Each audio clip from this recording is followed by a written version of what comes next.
Hey guys, I'm back. And again, yesterday I read Roald Dahl, The Twits. Um, well, of course, it's written by Roald Dahl. The title of the book is The Twits, and it was illustrated, or it is illustrated by Quentin Blake. I started off reading chapters 1 through 7.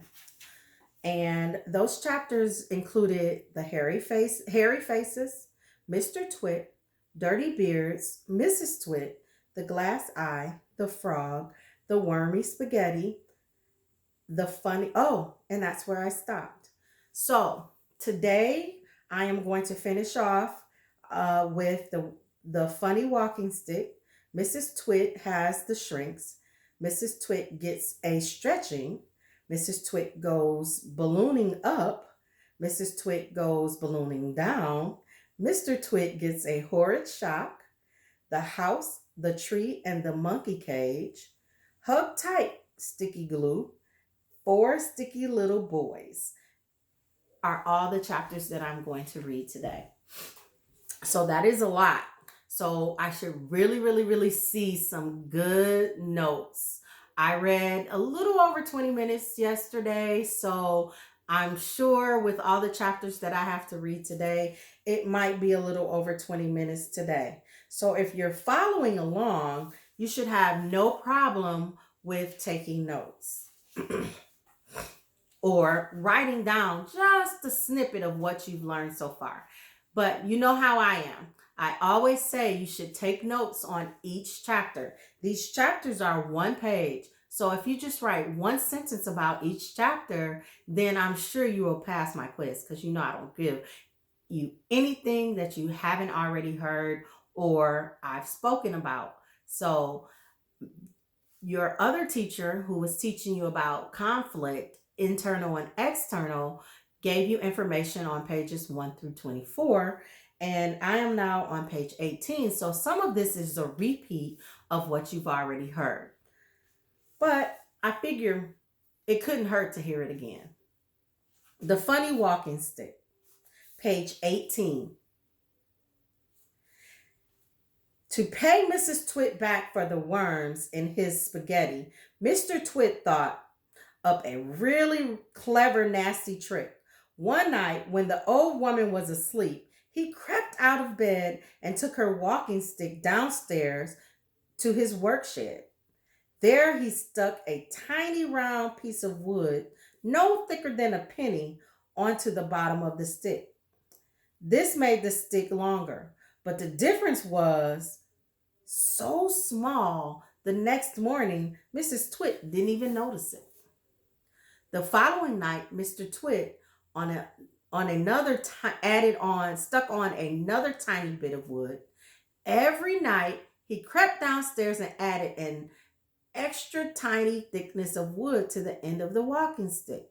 He did it very neatly so that the extra bits looked like a part of the old stick. Gradually, but so gradually, Mrs. Twit's walking stick was getting longer and longer. Now, when something was growing very slowly, it is almost impossible to notice it happening.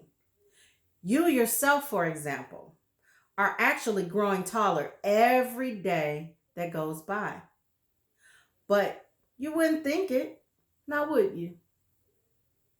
It's happening so slowly, you can't even notice it from 1 week to the next. It was the same with Mrs. Twit's walking stick. It was all so slow and gradual that she didn't even notice how long it was getting, even when it was halfway up her shoulder. That stick's too long for you, Mr. Twit said to her one day. Wonder why.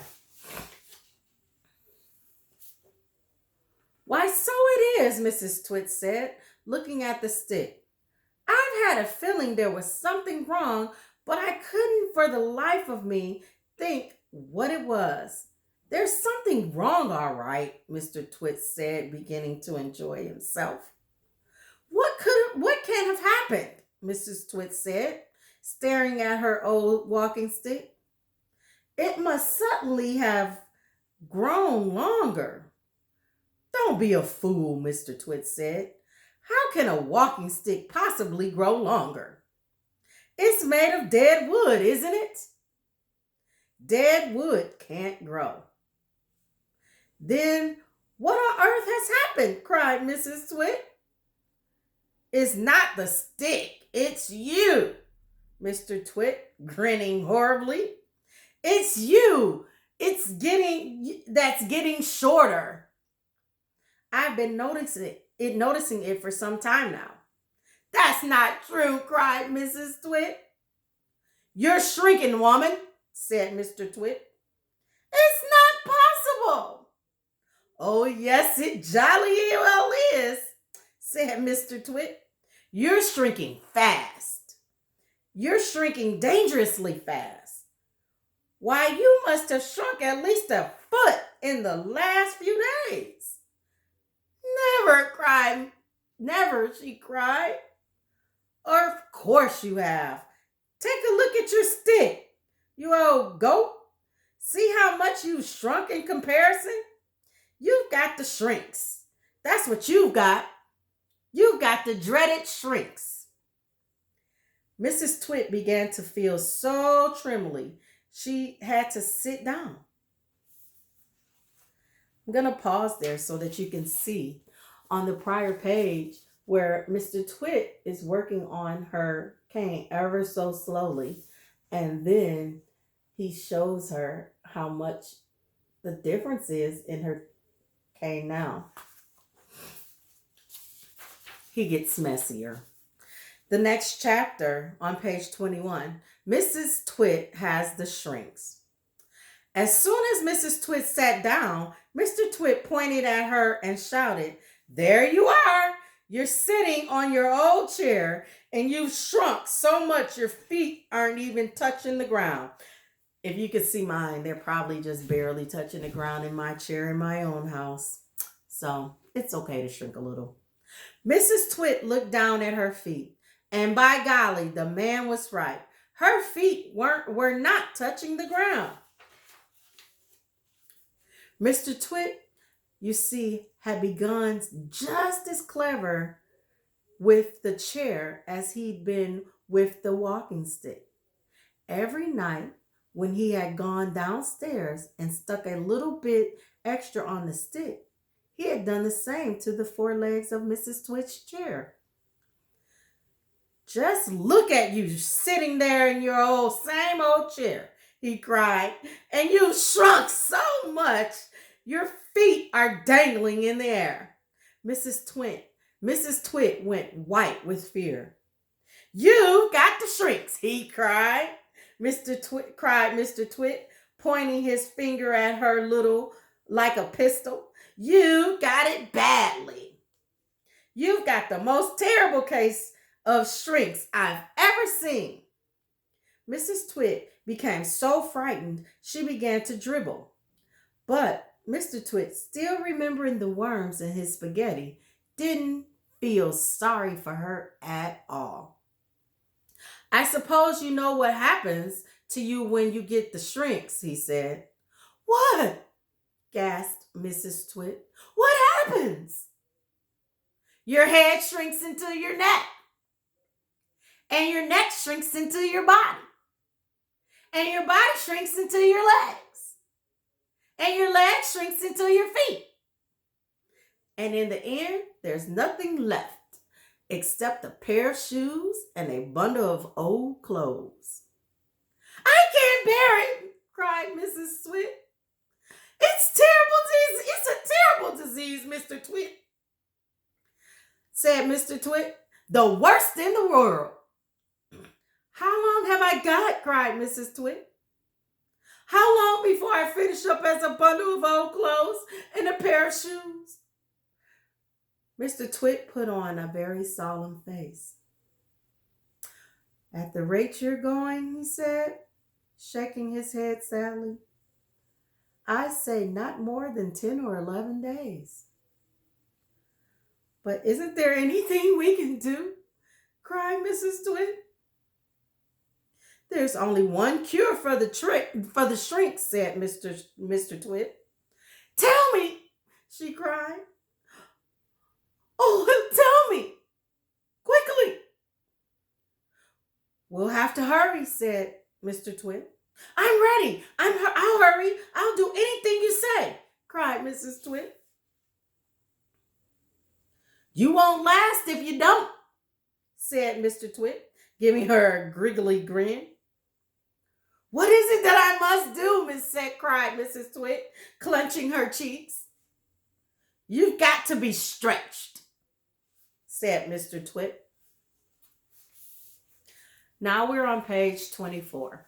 24 is the last page that the prior teacher went over in discussing the conflict of internal and external conflict. I will, however, ask or pause to ask in this last section when we're talking about Mrs. Twit has the shrinks. Is that internal or external conflict? You should remember from 2 days ago. If not, I'm not going to tell you. I'm going to have you go back and listen to day 3, Wednesday. Now, let's move on. Page 24. Mrs. Twit gets a stretching. Mr. Twit led Mrs. Twit outdoors where he had everything ready for the great stretching. He had 100 balloons and lots of string. He had a gas cylinder for filling the balloons. He had fixed an iron ring around the ground. Stand here, he said, pointing to the iron ring. He then tied Mrs. Twit's ankles to the iron ring. When that was done, he began filling the balloons with gas. Each balloon was on a long string, and when it was filled with gas, it pulled on its string, trying to go up and up. Mr. Twit tied the ends of the strings to the top half of Mrs. Twit's body. Some he tied around her neck, some around her arms, some to her wrists, and some even to her hair. Soon, there were 50 colored balloons floating in the air above Miss Twit's head. Can you feel them stretching you? Asked Mr. Twit. I can, cried Mrs. Twit. They're stretching me like very strong, like mad. He put on another 10 balloons. The upward pull became very strong. Mrs. Twit was quite helpless now. With her feet tied to the ground and her arms upward by the balloons, she was unable to move. She was a prisoner, and Mr. Twit had intended to go away and leave her like that for a couple of days and nights to teach her a lesson. In fact, he was just about to leave when Mrs. Twit opened her big mouth and said something silly. Are you sure your feet are tied properly to the ground? Are you sure my feet are tied properly to the ground? She gasped. If those strings around your ankles break, it'll be goodbye for me. And that's what gave Mr. Twit the second nasty idea. What do you think is going to happen next? So, looking at the picture on page 25, what do you think is going to happen? Let's move forward.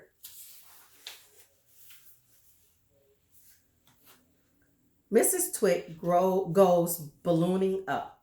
That is our next chapter, page 26. There's enough pull to take me to the moon, Mrs. Twit cried out. To take you to the moon, exclaimed Mr. Twit. What a ghastly thought. We wouldn't want anything like that to happen. Oh, dear me, no. We most certainly wouldn't, cried Mrs. Twit. But some more string put some more string around my ankles quickly. I want to feel safe, absolutely safe. Very well, my angel, said Mr. Twit, and with a ghoulish grin on his lips, he knelt down at her feet. He took a knife from his pocket and with one quick slash, he cut through the strings holding Mrs. Twit's ankles to the iron ring. She went up like a rocket. Help! She screamed. Save me! But there was no saving her now. In a few seconds, she was high up in the blue, blue sky and climbing fast. Mr. Twit stood below looking up. What a pretty sight, he said to himself. How lovely all those balloons look in the sky. And what a marvelous bit of luck for me. At last, the old hag is lost and gone forever. So do you think that she's going to be gone forever? Look at Mr. Twit down below with the knife and the string in his hand and her flying away. At least she still has her cane.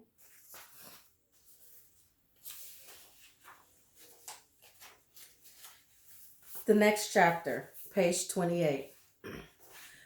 Mrs. Twit goes ballooning down. Mrs. Twit may have been ugly and she may have been beastly, but she was not stupid. High up there in the sky, she had a bright idea.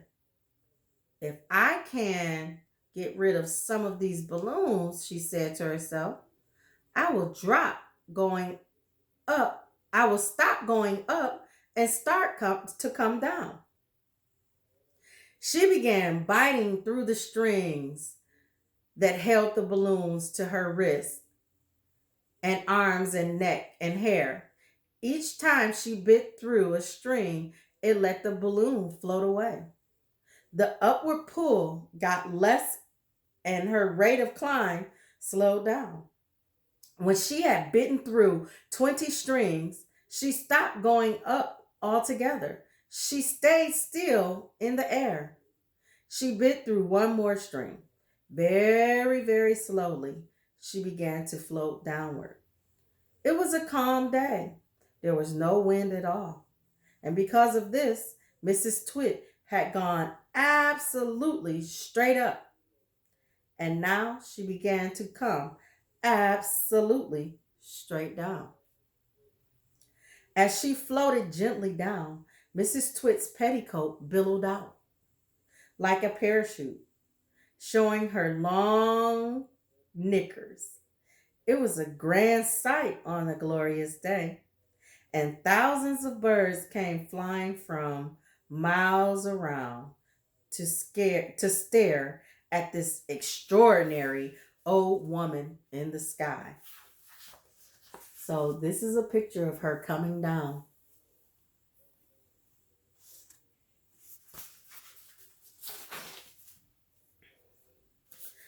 Page 30. Mr. Twit gets a horrid shock.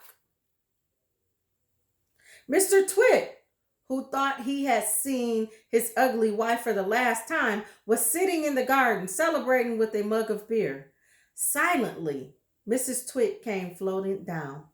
When she was about the height of the house above Mr. Twit, she suddenly called out at the top of her voice, Here I come, you grizzly old grunion!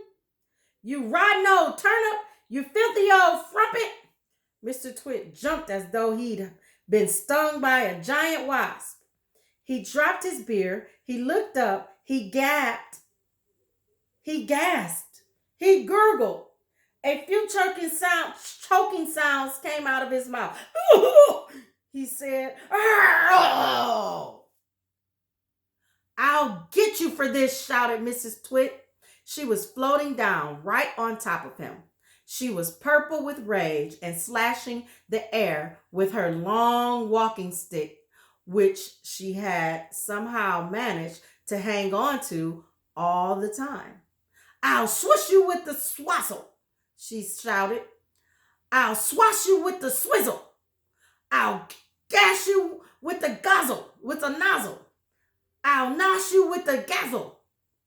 And before Mr. Twit had time to run away, this bundle of balloons and petticoats in fury landed right on top of him, lashing out with the stick and cracking him over his whole body, all over his body. That was pretty funny.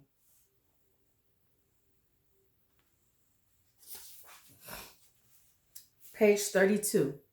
The House, the Tree, and the Monkey Cage. But that's enough of that. We can't go on forever watching these two disgusting people doing disgusting things to each other. We must get ahead with the story.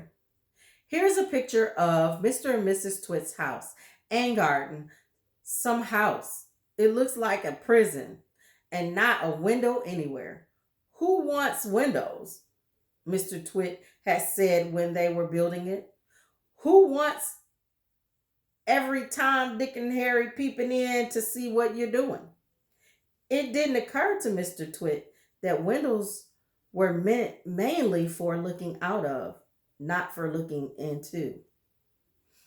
And what do you think of that ghastly garden? Mrs. Twit was the gardener. She was very good at growing thistles and stringy nettles.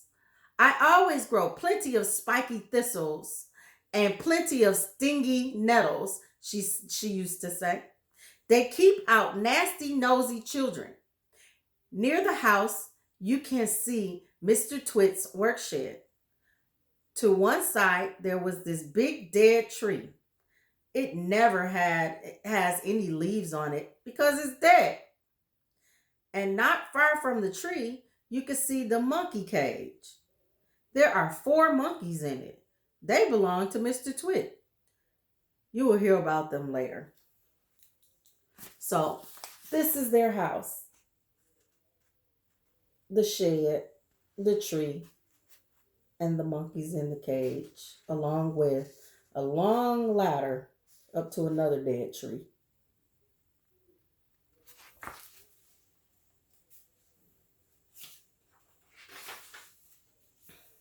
Page 34.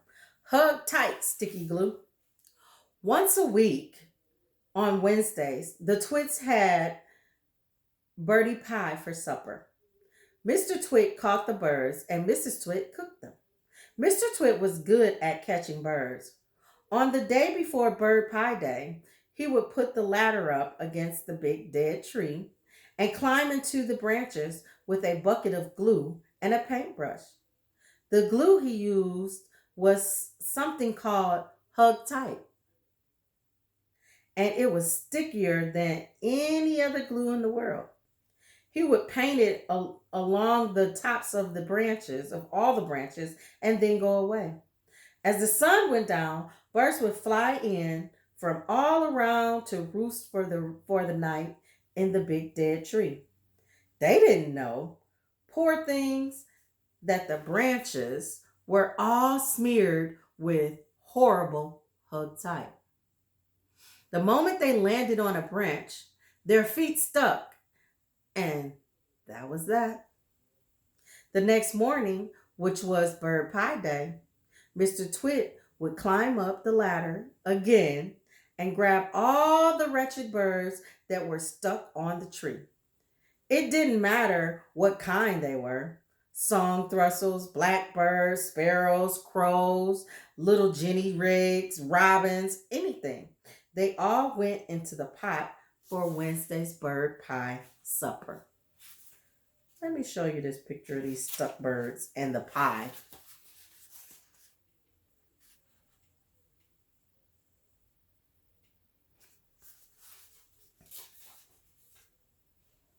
This would happen to be our last chapter for today.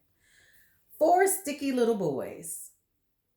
On one Tuesday evening, after Mr. Twit had been up the ladder and smeared the tree with Hug Tight, 4 little boys crept into the garden and to look at the monkeys. They didn't care about the thistles and stinging nettles, not when there were monkeys to look at.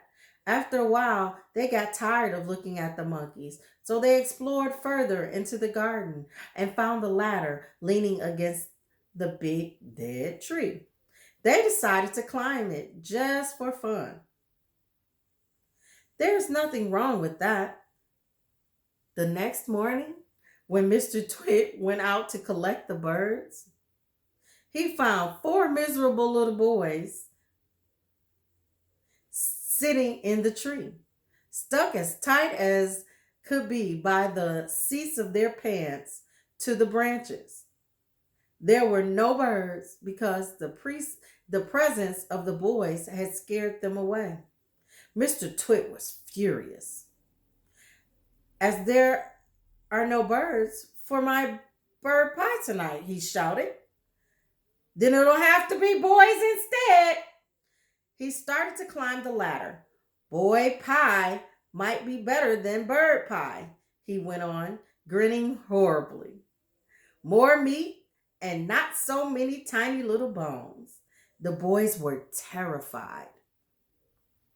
Here's going He's going to boil us, cried one of them.